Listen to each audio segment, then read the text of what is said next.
अगर हम हिंदू बोलने की वजह से अपने देश में माने जा रहे हैं तो हम शहीद हैं। इस वजह से मेरे शुभम को तो शहीद का दर्जा मिलना चाहिए। 5 सेकंड की बात थी, हिंदू हो या मुसलमान हो कि मुसलमान हो कलमा पढ़ो, तो हमने बोला हम हिंदू हैं तो बोलेंगे हम हिंदू हैं। बस जैसे हमने बात बोली उन्होंने बात ये हमारी भारत सरकार के लिए आतंकवादियों के द्वारा खुली चुनौती दी गई है। मेरी बहू को बोला है कि जाके अपने मोदी को बता देना।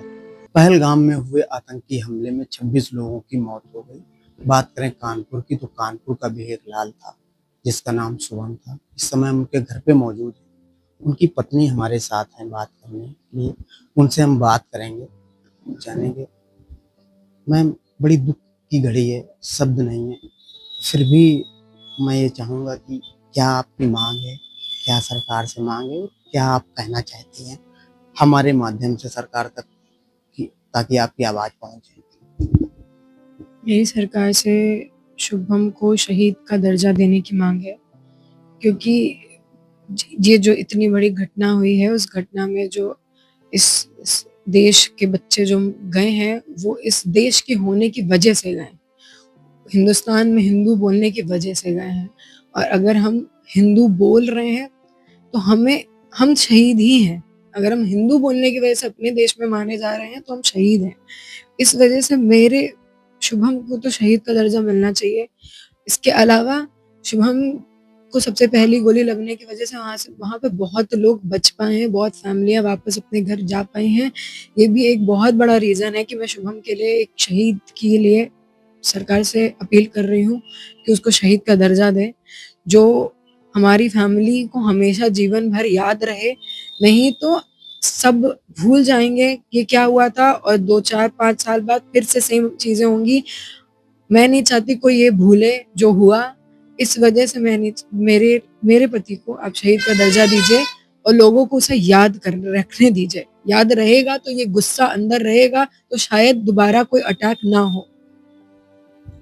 अगर आप बताना चाहें, आपके पति कई देशों की यात्रा की और इसके बाद यहाँ पहुँचे। कभी ये पता नहीं था कि इस तरीके की यहाँ पर आके हिंदुस्तान में घटना होगी। किसी को कैसे पता हो सकता है सर? जो 28 कंट्री घूम के आया है, कई देश अकेले घूम के आया है, उस बंदे को खरोच तक नहीं आई। उसको तो अपना देश सेफ ही लगेगा ना। उसको क्या पता था कि उसको अपने ही देश में अपना ही हो के हिंदू हो के ही मार दिया जाएगा। ये बात किसी को नहीं पता थी। पूछना चाहिए, नहीं चाहिए, लेकिन फिर भी अगर आप चाहें, आप वहाँ थीं, पहली गोली शुभम को मारी गई। किस जो आतंकी थे वो वहाँ के किस लिबाज में थे, किस तरीके से आए थे, क्या बात हुई, कुछ अगर आप बताना चाहें? अगर वो किसी लिबास में होते तो शायद हम बचते, शायद हम डरते। वो हमारी तरह जैसे हम कपड़े पहन के जाते हैं घूमने टहलने, वो उन्हीं कपड़ों में थे। इसीलिए हमें समझ ही नहीं आया कि ये होने क्या वाला है, ये हो क्या रहा है। वो उन्हीं कपड़ों में आके उन्होंने हमसे बात करी। 5 सेकंड की बात थी, हिंदू हो या मुसलमान हो कि मुसलमान हो कलमा पढ़ो, तो हमने बोला हम हिंदू हैं तो बोलेंगे हम हिंदू हैं। बस जैसे हमने बात बोली उन्होंने मार दी। पहली गोली शुभम को ही मारी, ऐसा?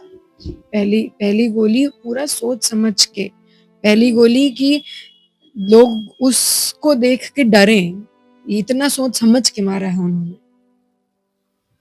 ये थी शुभम की पत्नी जिन्होंने कहा कि पहली गोली आतंकियों ने शुभम को ही मारी। अब हमारी भारत सरकार से ये मांग है कि शुभम को शहीद का दर्जा दिया जाए और उन आतंकियों को मुंह तोड़ जवाब भी दिया जाए। इस समय हम उनके घर पे मौजूद हैं और उनके पिता हमारे साथ हैं। बात करने का प्रयास करेंगे, क्या कहेंगे? बाबू जी, दुख की घड़ी है, कुछ कोई शब्द नहीं है, फिर भी क्या आप कहेंगे, क्या सरकार से मांग है आपकी? मेरा बेटा शहीद हुआ है और उस ये जो कायराना हरकत हुई है आतंकियों द्वारा, पहली गोली मेरे बेटे को लगी है और उसने शान से बोला था कि मैं हिंदू हूँ। मेरी सरकार से मेरे परिवार की ये मांग है, शुभम को शहीद घोषित किया जाए, क्योंकि उसने अपने धर्म की रक्षा के लिए, देश की रक्षा के लिए अपनी जान दी है।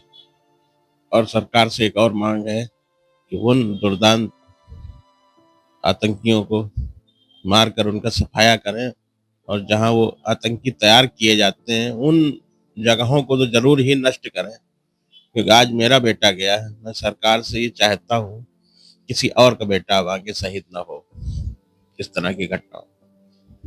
बाबू जी, अगर आप बताना चाहें, आपका बेटा इकलौता था, 28 जगह वो घूमा था और इसके बाद जम्मू गया था, और कभी सोचा नहीं होगा कि इस तरीके की घटना हो जाएगी। 28 जगह वो घूम के आया था। जी हाँ, दुनिया के तमाम मुल्कों में, इवन यूरोप और न जाने कहाँ-कहाँ की यात्राएं, अफ्रीका, यूरोप की जाने कितनी कंट्री और एशिया की लगभग सारी कंट्री, सब जगह यात्रा करने करने गया और सकुशल आया। और अपने देश में सिर्फ इसलिए उसकी हत्या हो गई कि वो हिंदू है। इससे ज़्यादा दुर्भाग्य की बात नहीं हो सकती। और ये हमारी भारत सरकार के लिए आतंकवादियों के द्वारा खुली चुनौती दी गई है। मेरी बहू को बोला है कि जाके अपने मोदी को बता देना। इससे बड़ा चुनौती नहीं हो सकती। सरकार को बहुत सख्त कार्रवाई करनी चाहिए इस पे। तो जी, प्रदेश के मुखिया मुख्यमंत्री योगी आदित्यनाथ आपके घर आए थे, संविधाएं दर्ज दी उन्होंने।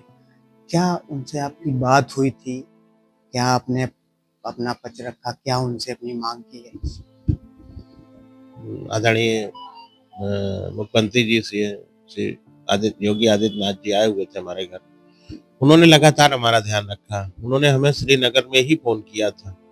श्रीनगर में फ़ोन करके हमें बताया था, क्योंकि उस समय मैं कोई कुछ सोचने समझने की स्थिति में ही नहीं था। तो उन्होंने सिर्फ़ इतना मैंने उनसे कहा था कि मुझे और मेरे बेटे की डेड बॉडी किसी तरह मेरे घर पहुँचवाने की व्यवस्था करिए। तो उन्होंने कहा था, आप बिल्कुल चिंता न करिए, मैं पूरी आपकी मदद करूँगा। और उन्होंने पूरी मदद की, मुझे किसी तरह की दिक्कत नहीं हुई।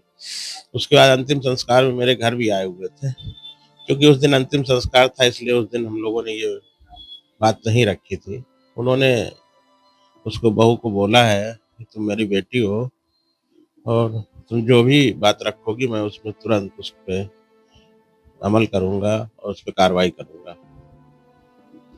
ये थे शुभम के पिता, जिन्होंने सरकार से ये मांग की है कि हमारे बेटे को शहीद का दर्जा दिया जाए। वीडियो जर्नलिस्ट नीरू मिश्रा साथ दीपक यादव, जेएमडी न्यूज कानपुर।